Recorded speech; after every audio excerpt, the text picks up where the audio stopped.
Hey, what's going on, everybody? It's Curtis Mack hosting Sound Strategies, and I'm happy to host this podcast series where we focus on industry professionals. We speak to those industry professionals about their experiences in their particular industry. And today, who are we talking to, Five?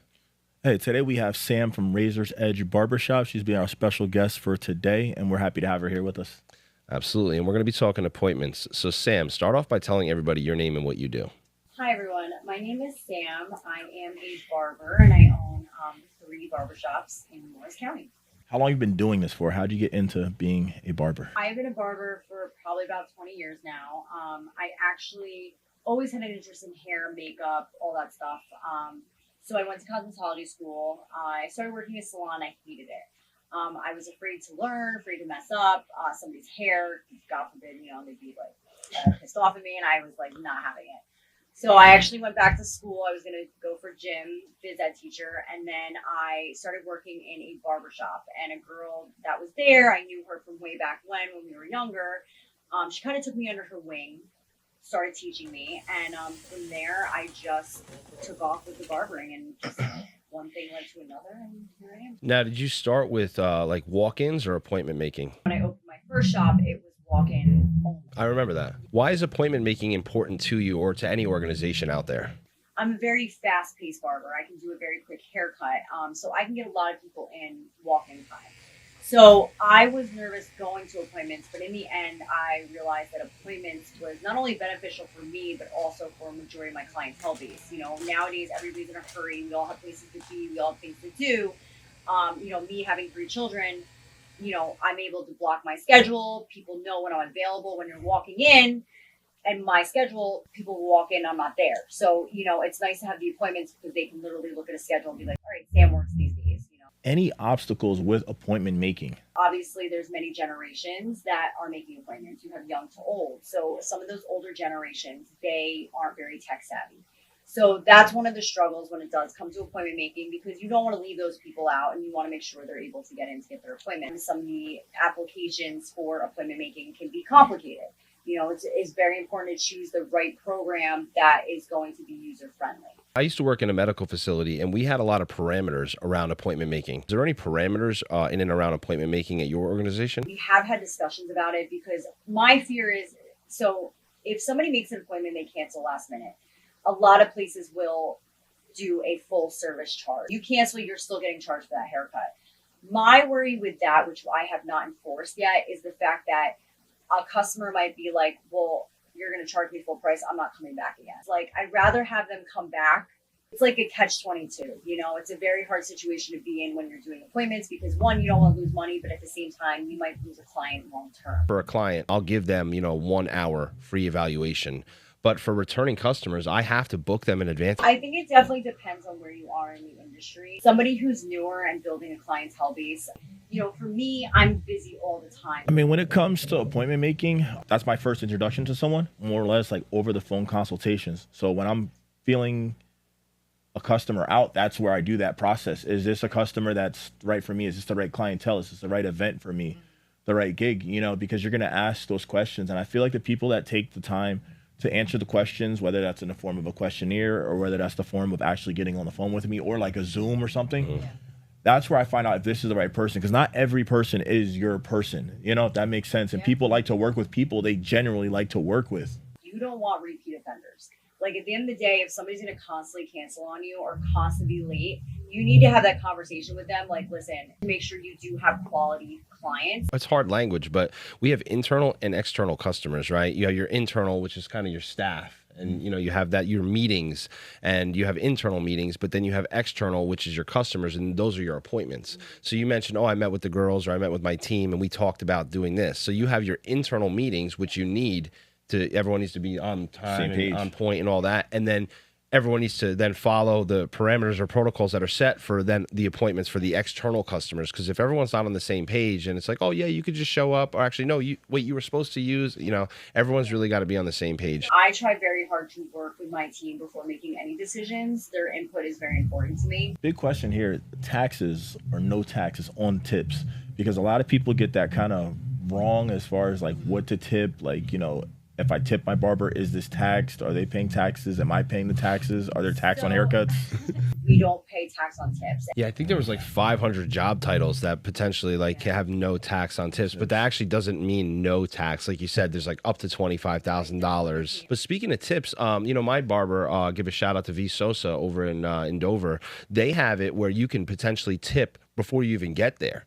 So like when you book your appointment, it's like, would you like to 5%, 10%, 15%, and you can almost have everything paid for before you even go. Sure, maybe something for the future. But as you mentioned, you have a wide range of demographics and geographics as your clientele. So maybe somebody that's older isn't too comfortable with all of the, you know, digital. So maybe just name and phone number and time, and we'll see you then. Complicate it. You know, we try to make sure we, like I said before, cater to all different generations and not have anybody limited. We don't want to turn anybody away.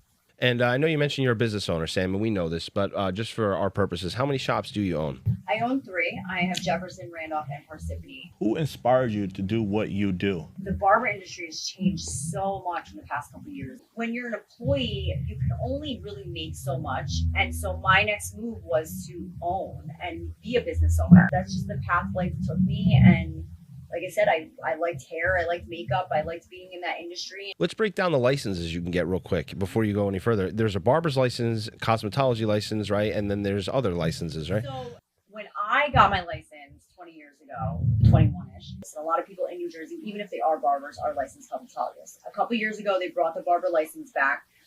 So that's why you're seeing barbershops pop up all over the place.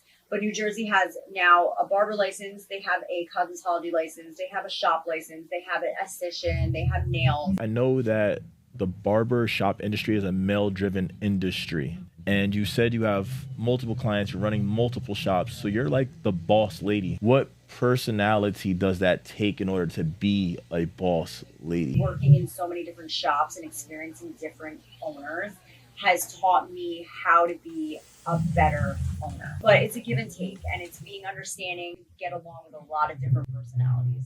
Yeah, because you no longer have a boss. The customer is your boss at that point. Well, yeah, yes and no. Listen, in this world, you have to not let people take advantage of you. True. Sure. You have business hours. So in your journey, Sam, what would you say the most memorable moment was throughout your cosmetology journey? Opening my first shop. I opened my Jefferson shop 15 years ago. And I remember sitting there and being like, I wonder where the shop is going to be in 15 years. And here we are 15 years later. And I would say opening my first shop is probably the most memorable. What's been your best experience with appointment making? It allows me to be available for my children. Doing the appointments allows me to be at their events, to be still present. Sure, it helps you schedule. It kind of maps everything out. It's like a college professor. It's like, these are my office hours and these are class hours. Other than that, you know, I'll get to you when I get to you. Yeah. When I was walking and my schedule was all over the place, nobody ever knew where I was or when I was going to be in. With appointments, they can go online and see, okay, Sam is here this day. So I mean, I'm booked up, you know, like Friday, I probably have like 25 haircuts right now. It's helped me as a business owner grow my personal business and also grow the business. Like in my world as a salesman, appointments are great because if I have a 10 and a 3 that day, I'm good, right? I have 2 sales calls. But if I was like, hey, my door's open, hopefully somebody walks in, you know, it's a little different, you know? So it's not the same energy when you know you have something booked.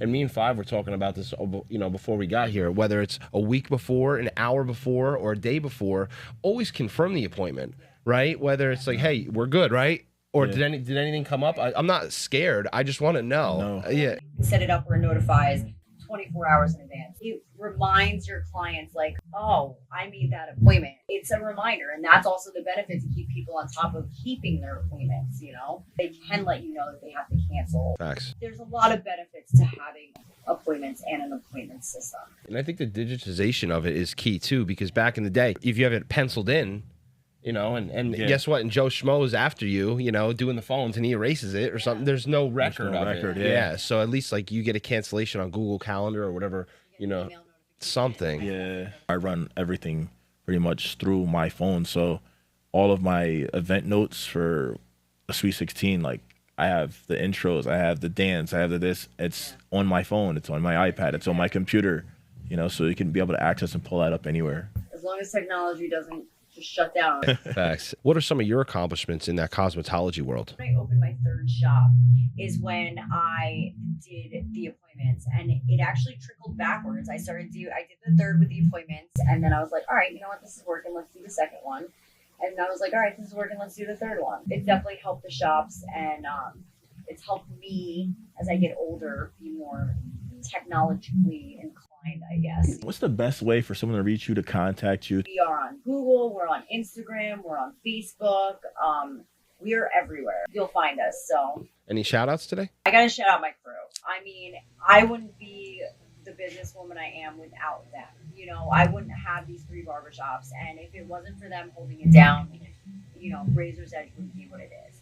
Shout out my husband, his patience, because I mean, that man is like, this girl, another one, and I'm like, yep, we're doing another one, you know. So, you know, shout out my mom. Hey, Mom. Yeah, thanks, Mom. Thanks for birthing me. The barbershops would not be where they were if it was not for my employees, bottom line. Sure. And they're working right now, right? 6 days a week, and they're all a great bunch. They're not just my employees, they're family too.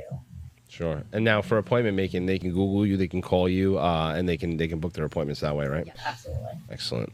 Any final thoughts? I just want to say thank you for asking me to do this. This is an awesome experience. I wish you guys the best of luck with this journey. Thank you. And best luck with your appointments. Yes, facts. Yeah, so. Yeah, even today we had to confirm, right? And we moved it up a little bit, but we were all on the same page, and communication is key. You got to be able to communicate. If you can't communicate, you're not going to succeed. You got to be able to multitask and communicate. Facts. You hear that, everybody? You got to communicate. Multitask. External and internal customers. Yes. They're your That's it. employees and staff and the people making appointments to use your services. So we've been talking with Sam from Razorz Edge Barber Shops, Curtis Mack and DJ 525 running the board and co-hosting with me. Yeah, definitely want to thank you for coming out. Big shouts to you. Big shout outs to Razorz Edge, all 3 locations. Yeah, and you guys, I mean, Curtis, I've known you a long time. I know your family, and DJ 525, you DJ'd for me, and you were amazing. So, Thank you. wonderful human beings. And, you know, like I said before, I wish you both so much success. You guys deserve it. Thank you. Much appreciated. We're getting that from all angles because Five has been doing his thing for about 2 decades now. Sorry to date you. And I'm in it for about a decade. I'm getting there. And we've worked on projects together throughout our years, but we've never actually piloted a program together. Well, this is awesome. This is awesome. Collaborating is the way to go. Facts. Definitely. All right. Definitely. Thanks for listening. Thanks for watching, y'all. Thank you guys.